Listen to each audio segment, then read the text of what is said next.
बैठ जाओ, जहाँ खड़े वहीं बैठ जाओ। अब तो धूप भी कम हो गई है, अभी और कम हो जाएगी।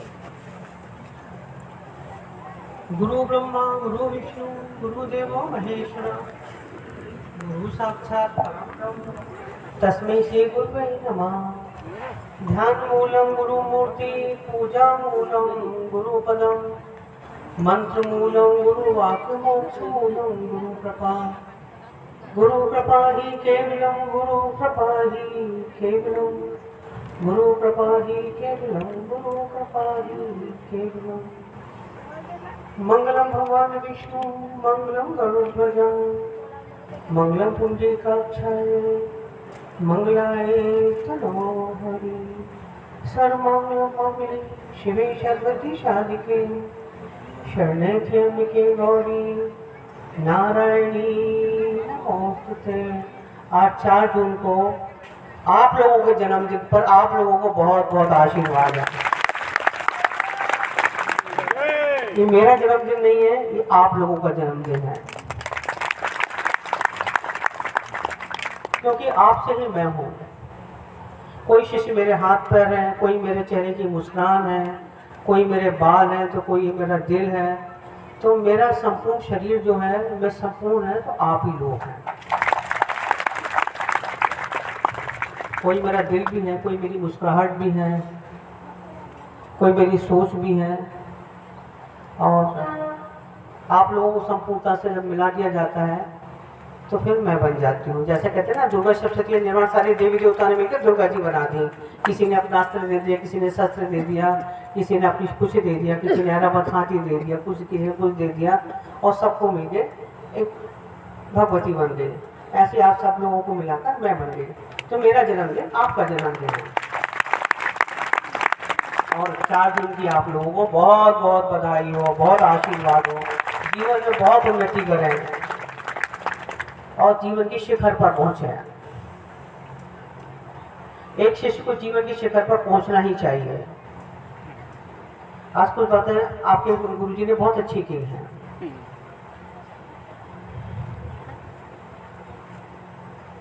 हम कहते हैं ब्रह्म ज्ञान, हम कहते हैं ज्ञान। ज्ञान का मतलब ब्रह्म या ब्रह्म का मतलब ज्ञान, दोनों एक दूसरे के पर्याय हैं। आप किसको ज्ञान कहते हैं? आप उसको ज्ञान कहते हैं जिसके बारे में आप जानते हैं। आप पृथ्वी को जानते हैं, आप तारों को जानते हैं, आप चंद्रमा को जानते हैं, आप सूरज को जानते हैं, हम तुमको जानते हैं, तुम हमको जानते हो। थोड़ा सा आप ये जानते हो, ये पेड़ है, ये वाटी को जानते हो, बहुत सारे सिद्धांतों को जानते हो, बहुत सारी किताबों को जानते हो जो आपने पढ़ी हैं। पर वास्तव में क्या वो ज्ञान है? जो ज्ञान विषय पर आधारित है वो एक अशुद्ध ज्ञान है। मेरी बात ध्यान से समझना। ज्ञान, जिस ज्ञान को हमने ब्रह्म ज्ञान कहा है,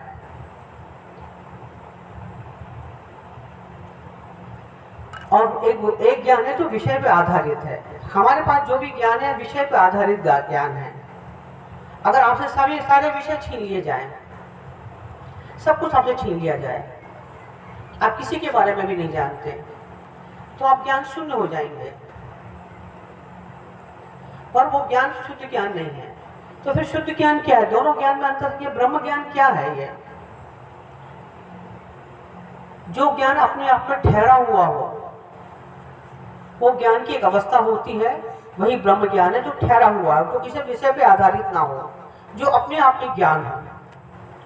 आपको नींद आ रही है, नींद आपको आ रही है, आप जान रहे हैं कि आपको नींद आ रही है।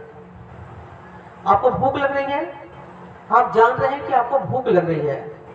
आपको भूख नहीं लग रही, आप ये जान रहे हैं कि आपको भूख लग रही है, आपको नींद आ रही है। आप देखते सुबह हुआ, आप देखते दोपहर हुई, शाम हुई, आपने देखा आप बच्चे हुए, बूढ़े हुए, जवान हुए, आपने देखा वो देखने वाला कौन है? जो देख रहा है, जो ये जान रहा है, जिसको ये ज्ञान है, उसको पकड़ना बहुत मुश्किल है, जो आपके अंदर है। और जिस दिन उसको आप पकड़ जाएंगे, उस दिन आप ब्रह्मज्ञानी हो जाएंगे। ये ज्ञान की अवस्था है कि उस जो आपके भीतर है, जो सबको जान रहा है।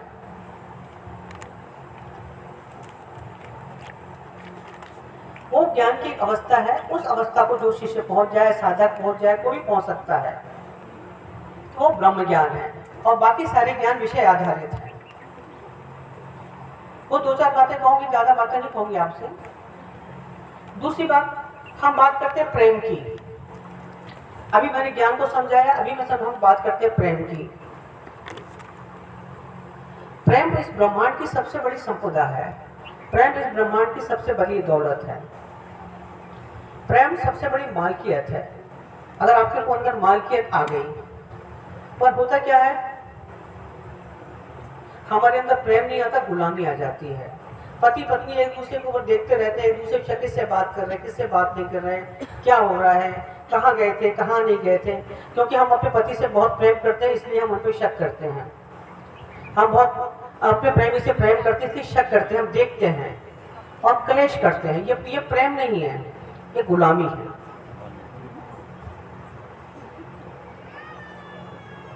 द्वेष नहीं होता प्रेम में, कोई ईर्ष्या नहीं होती। फिर वो प्रेम अगर आया तो वो बुद्ध का प्रेम बन जाता है। तो संपदा प्रेम की आ गई आपके पास, कि आप कमरे के अंदर भी अकेले बैठे हैं तो भी आप प्रेम में है। कोई प्रेम करने के पास लिए आपके पास नहीं है उस समय। कोई बच्चा भी नहीं है, कोई पत्नी भी नहीं है, कोई पति भी नहीं है, कोई प्रेमी भी नहीं, कोई नहीं है आपके पास, और आप एकदम प्रेम में है। ये आपका ये प्रेम में स्वभाव है आपका, ये आपकी संपदा है, ये आपकी मालकियत है। उस दिन आप प्रेम के मालिक हो जाएंगे।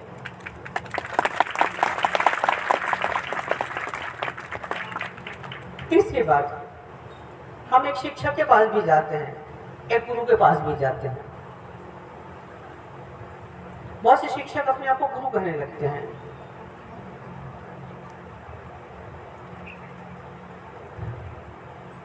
जो शिक्षक होता है वो आपके हर प्रश्न का उत्तर दे देगा। आप कुछ भी पूछोगे वो आपको तुरंत जवाब दे देगा। आपने पूछा नहीं कि उसने तुरंत जवाब दे दिया। आपने कुछ कहा नहीं, कुछ तुरंत जवाब हाजिर है। हो सकता है आप कुछ पूछते हैं और कभी कभी मैं आपके प्रश्नों का उत्तर नहीं दे पाती। ऐसा नहीं कि नहीं दे सकती, पर मैं आपके प्रश्नों का समाधान देती हूँ।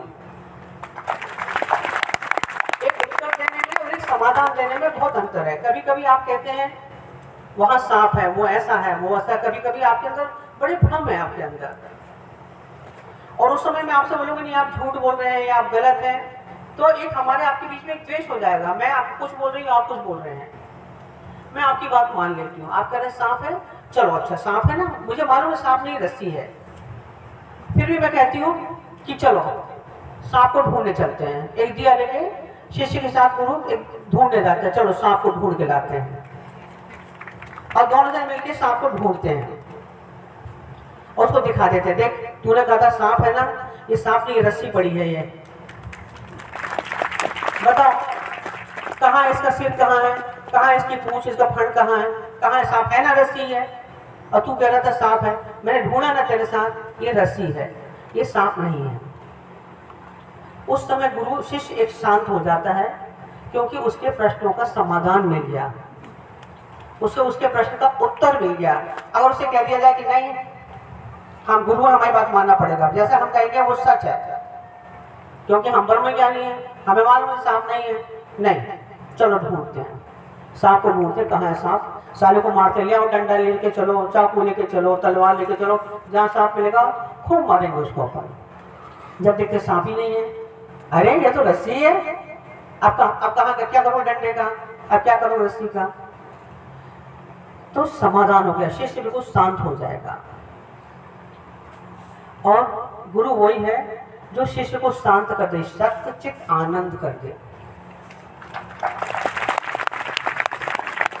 उसके अंदर इतना समाधान दे दे, उसको अंदर इतनी शांति दे दे कि फिर वो भी ना कहे थैंक यू भी ना कहे, थैंक यू कहने के भी उसके अंदर थैंक यू भी ना बोल पाए कि आपने बहुत अच्छा वो सच्ची बात बता दी हमको। वो चुप हो जाएगा, बिल्कुल शांत हो जाएगा, बोल ना शिष्य रहा ना कुछ बोलने वाला रहा, वो बिल्कुल गुरु में समाहित हो गया, बिल्कुल कोई एक फर्क ही ना रहा। इतनी शांति आ गई उसके अंदर क्योंकि उसको समाधान मिल गया। और एक बात और कहूंगी आपसे कि हम जैसे पृथ्वी पर आए हैं वो हम उसको न माने कि यही हमारा होना है, यही हमारा होना नहीं है। हमारे ऋषियों ने कहा कि हम जैसे हैं, जैसे हम पैदा हुए हैं, वो बहुत सारी बीमारियां लेके हम पैदा हुए हैं। हमारे चित्त में बहुत सारी बीमारियां हैं। अगर एक हीरा है, हीरा कोयले की खदान में होता है,